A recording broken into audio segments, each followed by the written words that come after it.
NRA member, and she's taking on a public school because that school had anti-NRA and anti-gun signs in the window of the school. It's Erin Elmore. She's back with us. She's a former Trump surrogate, and it's great to see you again, Erin. You as well. Okay, let's go through this. Okay. Your son, I think, was going to go to this school. Right. This is where I pay taxes. This is where I live. And you went to the school and walked by one day and saw anti-NRA signs, anti-GOP signs. Let's just put all of that aside. They're horrible signs. They say things like the word suck. Really? The word dope. The word BS, which stands for bull, you know what? Why is the school, forget all the politics, why is the school using those kind of words? Did you ask the school to take them down? So we sent a letter, a right-to-know request, a lawyer friend and I, saying, hey, when were these signs made? What resources went into making these signs? Did you coordinate using school emails with a political party? Because if so, they could be in major hot water. But, you know, we've got the judge here.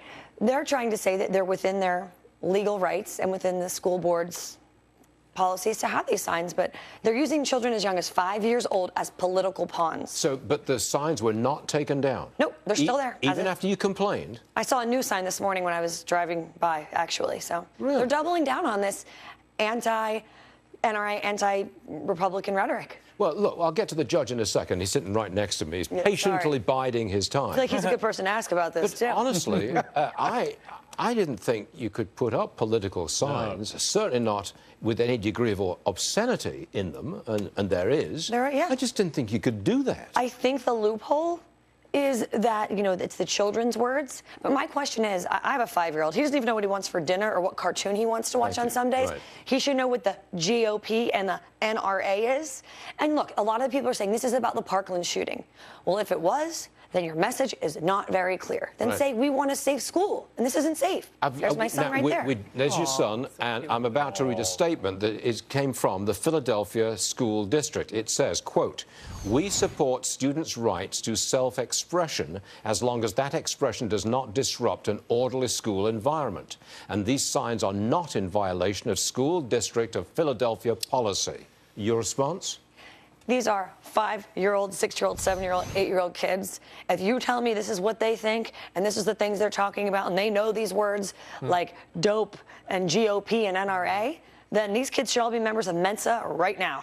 They're clearly brilliant. That's very good. Erin, thanks for... Hold on a second.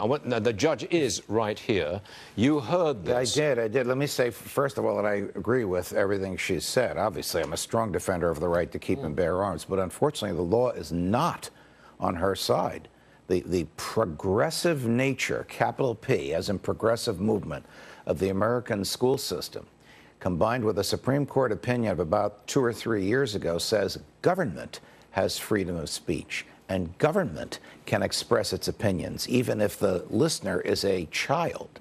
I disagree with that Supreme Court opinion, and I argued publicly with its author, Justice Scalia. However, I don't believe that on the windows of a school for 5-year-olds there should be an obscenity, the use of the word suck. Yeah, I happen to agree with you, but that's a question of taste and whatever the school district's regulations are. But in terms of politics, and as harmful and hateful as it is for me to say this is what the law is, the school can proselytize those children and teach them that the NRA and the Republican Party is wrong. That's a horrible thing to do, but under the present law, they can. But, Your Honor, hence the right to know request. Yes. I want to know, in my right to know request, like any citizen has the right to do, when were these signs made? Did you coordinate with an outside political group? Did you use school emails, school telephones, things like that to make such coordination? If so, then that's the legal problem. Then you have a very, very serious political problem in the city of Philadelphia. So if Erin and her friend, lawyer,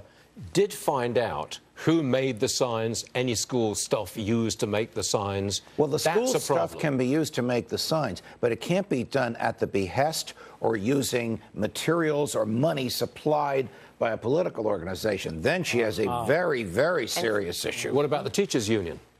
Teachers' union has freedom of speech, and the teachers in the teachers' union can say, guns are bad, Republicans are bad. As horrific as that is, they can do it legally. Well, Erin, we're out of time, but I do want to say thank you very much for bringing this to our attention, because I'm really appalled at that. Yeah. Well, I'm going to keep fighting. I don't want my grandchildren doing that. Erin, thank you very much. Thank you. Okay.